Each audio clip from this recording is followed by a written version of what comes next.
Men often suffer not from lack of strength, but from blindness in the game of power. You wonder why you are overlooked, betrayed, or deceived. The problem we shall solve is this: how to bend others to your will, while appearing as innocent as the lamb. For power, my friends, does not belong to the strongest, but to the shrewdest. Let us speak of masks, my friend. Not the carnival masks worn for jest, but the subtler ones. The masks men wear in courts, in councils, in battlefields of politics and daily life. The most dangerous man is not the one who bears his fangs, but the one who hides them behind a smile. You may be ambitious, you may crave power, but raw ambition without disguise is a death sentence. To rise above others without arousing suspicion, you must clothe yourself not in steel, but in virtue. Consider this truth: men are content to judge what they see, and rarely trouble themselves with what lies beneath. They accept appearances as reality because to probe deeper would require effort, suspicion, and courage. Most lack these qualities. Thus, if you appear honest, charitable, and loyal, the world will grant you trust, whether or not your heart harbors any of those virtues. A man who pretends virtue well enough becomes more trusted than one who possesses it clumsily. Picture a wolf. If the wolf bares its teeth, shepherds raise their spears. But if the wolf dons sheep's clothing, it roams freely among the flock, feasting at leisure. Such is the art of the mask. If you parade your hunger, your envy, or your malice, your rivals will conspire against you at once. But if you seem benevolent, if you smile, if you flatter, if you bow at the right moments, they will lower their guard. They will think you harmless, even weak, and what is weakness to them is freedom to you. Do not misunderstand. This mask is not a costume you put on once and discard. It must become a second skin. The world must see you as a creature of honor, even as you sharpen your dagger behind your back. Speak of justice often, even when you plan injustice. Praise loyalty loudly, even as you prepare betrayal. Show mercy when the eyes of many are upon you, so that when you choose cruelty in secret, none will dare believe it was your hand. Hypocrisy, when well practiced, is not despised but admired. Men love to see in you the virtues they themselves pretend to hold. Now, some of you may ask, how can one live with such deception? Is it not dangerous to live with two faces? To this I say, it is more dangerous to live with only one. A man who shows his true nature at all times is like a soldier walking naked through a battlefield. He invites the arrow, he tempts the sword, but the man with the mask, he is armored. His enemies may search for weakness, but they will find only what he permits them to see. Think of the great leaders of history. Rare is the prince who ruled by force alone. They were admired for piety, yet they schemed in secret. They were hailed for generosity, yet they robbed their enemies blind. They were praised for keeping promises, yet they broke them when the cost grew inconvenient. Still, the world forgave them. Why? Because they wore the mask well. Because they understood that men crave symbols of virtue more than the substance of it. A ruler who appears noble inspires loyalty even when he is not. A merchant who appears honest secures customers even when he cheats them in silence. A friend who appears faithful wins trust even if his heart plots betrayal. In this way, appearances triumph over reality again and again. You must also know this. Mask works best when your enemies believe it belongs to you naturally. Do not be theatrical in your performance. Virtue must not look staged, for staged virtue is more suspicious than open vice. It must drip from your words, from your gestures, from the way you shake a hand or pause before speaking. If you wish to appear merciful, allow a single pardon to be seen widely, even as countless punishments remain hidden in shadow. If you wish to appear loyal, let your smallest act of obedience be known, while your greatest betrayals are buried in silence. Most men, being simple, are easily deceived by this theater. They see a single act of kindness and assume a lifetime of benevolence. They hear one oath of loyalty and assume eternal faithfulness. Rarely do they look closer, rarely do they suspect more, and so they bind themselves to you with their own illusions. They trust you because they want to believe they have found a virtuous ally. They cling to the idea of you, not to the truth of you. And what greater power can you possess than to be defined not by your deeds, but by the illusions you craft? Asterisk, asterisk. What matters more, the truth of a man or what others believe of him? Here lies the heart of power, perception. Men will argue endlessly about what is real, but it is not reality that moves armies, wins crowns, or bends the will of a people. It is perception. A lie believed by all has more force than a truth known by one. To control perception is to command reality itself. Men act not upon what is, but upon what they think is. Consider a ruler accused of cruelty. If he appears merciful in public, pardoning one enemy before a crowd, feeding the poor in a time of hunger, the stain of cruelty fades in the minds of the people. They do not examine his prisons, nor do they count the corpses in the dungeons. They remember only the spectacle. One well-crafted performance outweighs 100 hidden sins. Men carry with them not memory, but impression, and impressions can be molded like clay. Perception is not simply what you do, it is what you allow others to see. You encourage them to whisper, what you permit them to believe. In the courts of power, gossip is currency, reputation is armor, and rumor is more deadly than a blade. Understand this, if men call you noble, you become noble, even if your heart is rotten. If they call you treacherous, you are undone, even if you are blameless. The world does not weigh facts, it weighs appearances. Think of reputation as a cloak. Once draped upon you, it shields you from attacks and blinds others to your flaws. A man with a reputation for honesty may lie without suspicion. A man with a reputation for bravery may retreat without shame. A man with a reputation for loyalty may betray and still be trusted the next day. Such is the magic of perception. It allows you to commit acts that others would be condemned for, and yet you are celebrated. But beware, for perception is a fragile thing. A mask cracked even once can shatter entirely. To maintain control of how others see you, you must feed their illusions constantly. Give them symbols they can hold onto, gestures they can repeat in their tales about you. If you wish to be seen as wise, speak sparingly, and let silence be mistaken for depth. If you wish to be seen as generous, give a single coin where many eyes can see, rather than 100 in private. Men measure not the weight of your deeds, but the image those deeds project. And do not forget, perception is a battlefield. Your enemies will seek to shape it against you, painting you as weak, cruel, or incompetent. The wise man does not merely defend against such attacks, he counterattacks. If they whisper that you are ruthless, let it be said instead that you are decisive. If they accuse you of arrogance, let your allies praise your confidence. Never allow a single label to settle upon you without resistance. Recast their words, and you transform weakness into strength. The clever ruler, the cunning merchant, the ambitious man in any arena. All must learn to plant stories as carefully as seeds. One tale spread among the right ears grows into a forest of belief. A single rumor repeated often enough becomes history. What men think of you becomes what they tell their children of you, and in time, even your enemies will forget the difference between truth and perception. Control this, and you do not merely influence the present, you own the future. There is also danger in appearing too perfect. If you are seen as flawless, envy will rise against you, for men despise those who seem beyond human. Better to allow a small imperfection, a minor flaw displayed openly, so that others feel comfort in your humanity. They will forgive your hidden crimes more easily if they believe they have seen your weakness. Perception, then, is not about appearing godlike, but about appearing just human enough to be trusted, admired, and never feared without reason. Remember this always. The crowd does not see with its own eyes. It sees with the eyes you give it. If you light a torch, they will call you a beacon. If you cast a shadow, they will call you a monster. The same act, interpreted differently, raises one man to a throne and drags another to the gallows. Thus, it is not deeds that matter most, but the frame in which those deeds are presented. Control the frame, and you dictate the judgment. To master perception is to play the grandest of games. It requires vigilance, cunning, and constant performance.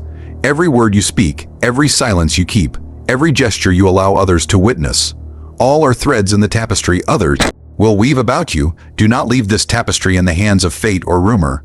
Weave it yourself, stitch by stitch, until the image the world sees is the one you have chosen for them. Asterisk, asterisk. Let us now examine the twin pillars that hold the weight of authority, loyalty, and fear. Every ruler, every leader, every man who seeks to govern others must understand these forces, for for they are the invisible chains that bind human hearts. Some tell you that love and loyalty alone are enough, that to inspire affection is the noblest path to power. Others insist that fear is supreme, for men obey when they tremble. Both are fools, for the truth lies not in choosing one, but in mastering the balance between them. Loyalty is sweet to the ear. It flatters the ambitious man to hear others swear their devotion, to see them bow with reverence, to hear them promise eternal allegiance. Yet know this: loyalty is brittle, for it is built upon gratitude, affection, or shared interest. Gratitude fades quickly. Affection is easily stolen by a more charming rival. Shared interest breaks the moment your goals no longer align. A man loyal today may be your enemy tomorrow, and he will still claim that necessity, not betrayal, forced his hand. Thus, loyalty without reinforcement is but a rope of sand. Fear, on the other hand, is less pleasant to hear spoken of, but far more durable. Men may forget favors, but they never forget consequences. A generous gift warms the heart for a season. A single act of punishment chills the memory for a lifetime. Yet do not mistake me, naked terror is unstable. Rule through cruelty alone and you invite hatred. Hatred breeds conspiracies, daggers in the night, and uprisings in the streets. Fear must be tempered, balanced with just enough mercy, just enough charm so that men fear to displease you but do not long to destroy you. The art, then, lies in weaving loyalty and fear together like strands of rope. Let men believe they are bound to you by choice, that their devotion springs from love or respect. Yet beneath that illusion, let them know in silence that betrayal has a cost too high to pay. Reward them often enough that their loyalty feels profitable. Punish them swiftly enough that their disobedience feels fatal. When these forces work in harmony, men serve you willingly, but never dare to cross you. Observe how even the smallest lord governs his household. If he gives his servants only kindness, they grow lax, careless, even insolent. If he rules them only with the whip, they conspire against him, waiting for a moment of weakness to rebel. But if he praises often, rewards loyalty, and occasionally punishes with severity, his servants are both eager and afraid. They rise early to please him, yet they whisper no treachery in the dark. So it is in a household, so it is in an empire. You must also consider that loyalty, when bought too cheaply, is worthless. Men who pledge themselves for small favors will sell themselves just as easily to another. Better to make loyalty costly, so that those who give it have much to lose by withdrawing it. Elevate a man to power, grant him wealth, place him close to your confidence. Then, let him understand that his fortune, his honor, even his life depends upon your continued favor. In this way, his loyalty is not a gift freely given, but an investment too dangerous to abandon. Fear must likewise be carefully managed. Too little fear, and men grow bold, testing the limits of your tolerance. Too much fear, and they will unite against you, for shared terror creates unlikely alliances. The wise ruler administers fear like medicine, in measured doses, potent enough to cure disobedience, never so overwhelming as to kill the patient. A single well-timed example can serve as a warning to many. One public punishment, swift and undeniable, will do more to ensure obedience than 1,000 quiet threats whispered in private. Notice, too, how fear strengthens loyalty. A man may admire your generosity, but he obeys your discipline. He may praise your wisdom, but he remembers your punishments. The blending of the two is what ensures stability. When followers know that you are capable of both kindness and severity, they live in a tension that binds them more tightly than either force alone could achieve. They serve you not because they must, nor because they wish to, but because in their hearts they dare not do otherwise. Remember also that loyalty can be staged just as fear can be displayed, a carefully arranged spectacle. A loyal servant receiving your favor, a disloyal one cast down publicly, teaches all who watch. Men learn not from principles but from stories. Give them a story of loyalty rewarded, and they will seek to emulate it. Give them a story of betrayal punished, and they will fear to replicate it. Your task is not to lecture them on obedience, but to let them see with their own eyes what obedience and disobedience bring. Thus, in every council, in every army, in every household, loyalty and fear must dance together. Too much of one without the other unravels your command. A ruler loved without fear is disrespected. A ruler feared without loyalty is despised. But the ruler who blends the two creates a bond stronger than steel, invisible yet unbreakable, sweet enough to be embraced, sharp enough never to be tested. Asterisk asterisk, a power does not belong to the restless hand, nor to the man who strikes at the first opportunity. It belongs to the one who waits. Timing, my friend, is the hidden weapon, the art of patience sharpened into strategy. Many fail not because they lack ambition, not because they lack cunning, but because they move too soon, revealing their designs before the moment is ripe. A premature strike is worse than no strike at all, for it not only fails, it exposes your intention, and once revealed, your enemies will guard against you forever. Patience is not weakness. It is strength. Concealed, the hawk does not claw the air at every flutter it sees. It circles, it studies, it chooses, and when it dives, the prey is already lost. So too must you circle around your opportunities. Watch your rivals speak boldly, act hastily, reveal their desires. Let them show their cards, their eagerness, while you keep yours close. Men will mistake your silence for hesitation, your restraint for timidity. Let them think so, for when you move it will not be with noise, but with certainty. Consider how men waste their power by squandering it too early. A merchant spends his wealth in reckless investment and finds himself ruined when fortune turns. A soldier charges too soon into battle and is cut down before reinforcements arrive. A courtier reveals his ambition before securing allies and finds himself cast out in disgrace. Each had strength, but none had timing. Strength without patience is a candle in the wind. It burns brightly, but briefly, and is soon extinguished. The wise man knows there is a rhythm to fortune, a tide to human affairs. To act when the tide rises is to be carried effortlessly forward.